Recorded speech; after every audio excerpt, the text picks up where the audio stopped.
आज ही Doubtnut app download करें। Doubtnut पर होगा अब आपके सभी मैथ्स, केमिस्ट्री, फिजिक्स और बायोलॉजी डाउट्स का सफाया। बस अपने क्वेश्चन की फोटो खींचो, उसे क्रॉप करो और तुरंत वीडियो सोल्यूशन पाओ। Download now.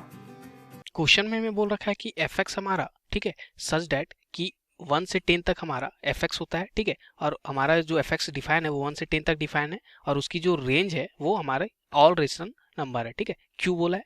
तो बोला है कि be a continuous function if f x takes only rational value, ठीक है, ये बोल रखा है फॉर ऑल एक्स। तो ऑल एक्स के लिए हमारा एफ एक्स क्या है, सिर्फ रेशनल वैल्यू कंसिडर कर सकता है। तो एफ टू का वैल्यू इन्होंने 5 दे रखा है, ठीक है। तो बोला है कि इक्वेशन बताओ जिसका रूट हमारा क्या हो, इक्वेशन जिसका रूट हमारा f3 एंड f रूट 10 है, ठीक है। तो उसकी हमें यहाँ पे क्या बतानी है, वैल्यू बतानी है, ठीक है, उसकी इक्वेशन बतानी है कि क्या होगी। तो देखो सबसे पहले ये इन्होंने क्या दे रखा है कि f(x) सिर्फ हमारा रैशनल वैल्यू ले सकता है। तो इसको समझो, देखो f(x) अगर हमारा सिर्फ रैशनल वैल्यू ले सकता है, तो अगर मैं इसको कोऑर्डिनेट एक्सिस में ऐसे ड्रॉ करूँ, ठीक है, और यहाँ पे हमें क्या दे रखा है, हमें दे रखा है f(2) हमारा 5 है, ठीक है। तो देखो f(2) अगर मेरा 5 है, ये x इक्वल टू 2 मान लो, ठीक है, तो f(2) हमारा क्या है, यहाँ पे मान लो ये हमारा 5 है, ओके। अब देखो ये वैल्यू आ गई है हमारी f(2) की, ये हमें मालूम है, और हमारा f(x) डिफाइन है 1 से लेके 10 तक, ठीक है। तो मान लो ये 1 है हमारा और ये 10 है।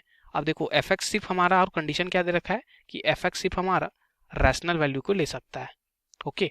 अब देखो अगर मैं ग्राफ बनाऊं और यहाँ से अगर अपन ऐसे कुछ ग्राफ बनाए, ठीक है, यहाँ से 2 से अगर 1 से लेके यहाँ से अपन चलें, और f(2) अगर मैं यहाँ पे 5 के इक्वल कर दूं, और उसके बाद मैं कुछ ऐसे चलूं, ठीक है, ऐसे चलूं, तो उस समय अगर मैं f(2) से जैसे ही आगे बढ़ूंगा, जैसे ही आगे बढ़ूंगा, उस समय देखो infinite number of irrational number भी आ जाएंगे, लेकिन मेरे को सिर्फ रैशनल नंबर चाहिए f(x) में, ठीक है। तो इसके लिए अपन को यहाँ से पता क्या चल रहा है कि अगर f(2) 5 है, तो हमारा f(1) भी हमारा क्या होना चाहिए, 5 ही होना चाहिए, और f(10) भी हमारा, ठीक है, f(10) भी हमारा 5 ही होना चाहिए। यानी कि ये जो हमारा फंक्शन है वो ऑलवेज क्या होना चाहिए, कांस्टेंट एक फंक्शन होना चाहिए, ठीक है। इस तरह से हमारा एक फंक्शन जाना चाहिए f(1) से लेके f(10) के बीच, ठीक है, तभी ये पॉसिबल है सारा वैल्यू हमारा 5 के इक्वल हो जाए और कोई भी इरेशनल नंबर इसमें इंक्लूड ना हो, क्योंकि ये ग्राफ जैसे ही मुड़ेगा वो हमारा इरेशनल वैल्यू को कंसीडर कर सकता है। इसलिए ये हमारा क्या हो जाएगा कि f(3) भी हमारा क्या हो जाएगा, 5 हो जाएगा, ठीक है, f(3) भी हमारा 5 हो जाएगा,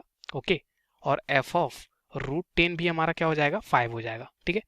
तो f(3) और √10 देखो, 3 और √10 हमारा 1 से 10 के बीच है, इसलिए हमने बोला f(3) भी 5 और f(√10) भी 5 ही होगा, ओके। अब देखो ये दोनों हमारे क्या है, 5 और 5 एक रूट है, हमारे दो रूट है, ठीक है, एक इक्वेशन के।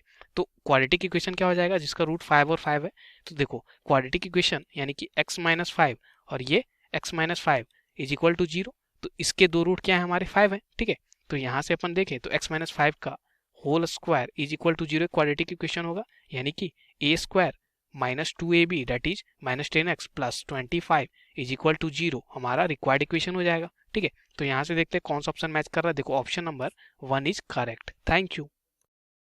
क्लास 6 से 12 से लेके नीट, IIT, जेईई मेंस और एडवांस के लेवल तक 10 मिलियन से ज्यादा स्टूडेंट्स का भरोसा। आज ही डाउनलोड करें डाउटनेट ऐप या व्हाट्सएप कीजिए अपने डाउट्स 8400 400 400 पर।